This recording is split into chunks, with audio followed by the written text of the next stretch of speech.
আমার দাদু ওনার খুব বড় ভক্ত ছিলেন। আমি চাই আপনিও কবিতা লিখে ওনার মতন বিশ্বজোড়া নাম করুন। তার জন্য কবিতা লিখতে হবে, তবেই না আমার এত লড়াই, এত যুদ্ধ সব সার্থক হবে।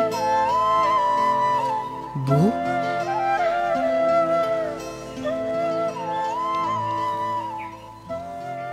বউ, তুমি তুমি কেঁদো না বউ। তোমার তোমার চোখের জল অনেক দামি, এভাবে নষ্ট করো না। হ্যাঁ, আমি তোমাকে বলছি, তুমি ঠিক যেমনটা চাও ঠিক তেমনটাই হবে। আমি আমি তোমার সব স্বপ্ন পূরণ করব বউ। আমি একদিন অনেক বড় মানুষ হব, অনেক বড়, কথা দিচ্ছি।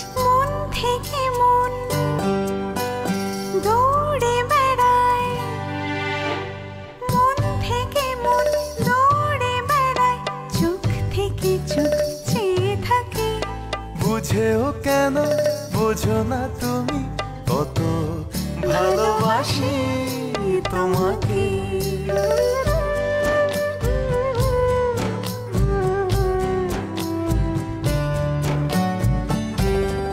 তুমি আমার স্বপ্ন, তুমি আমার আশা, তুমি আমার স্বপ্ন, তুমি আমার আশা, তুমি আমার চিরদিনের চিরতরের ভালোবাসা।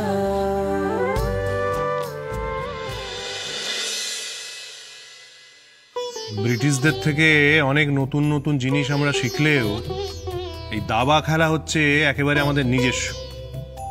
জানো তো বিজন, এর উৎপত্তি কিন্তু আমাদের এই ভারতবর্ষে। এবার তুমি তোমার গড সামলাও, বুঝেছো? মামা বাবু, বাহ বাহ বাহ। তাহলে এবার আপনি সামলান। এই যে কিস্তি। দেখো কাণ্ড, তুমি তো আমাকে কথা বলতে বলতে বেশ ভালোই একটা চাল দিয়ে দিলে, একেবারে মোক্ষম চাল। এবার তো মনে হচ্ছে আমার কিস্তি মাত হয়ে যাবে। এরকম ধুরন্ধর চাল তুমি দিলে কোত্থেকে? সবই আসলে মানে আপনার আশীর্বাদ বটে।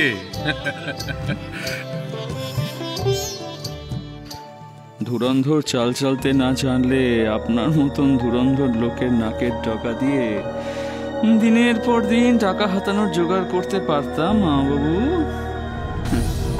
এমনি এমনি তো আর বিনা পণে আপনার ওই মাথা মোটা ভাগ্নিকে বিয়ে করিনি, তাই না?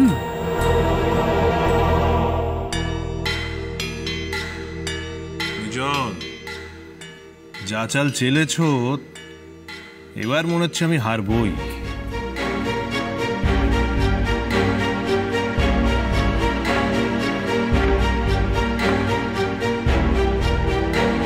কিস্তিমাত।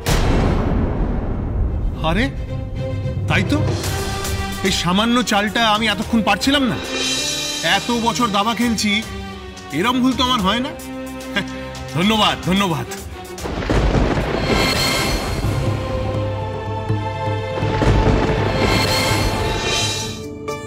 স্বয়ং সিদ্ধা, সোম থেকে শনি সন্ধ্যে ৭টায়, আকাশ ৮-এ।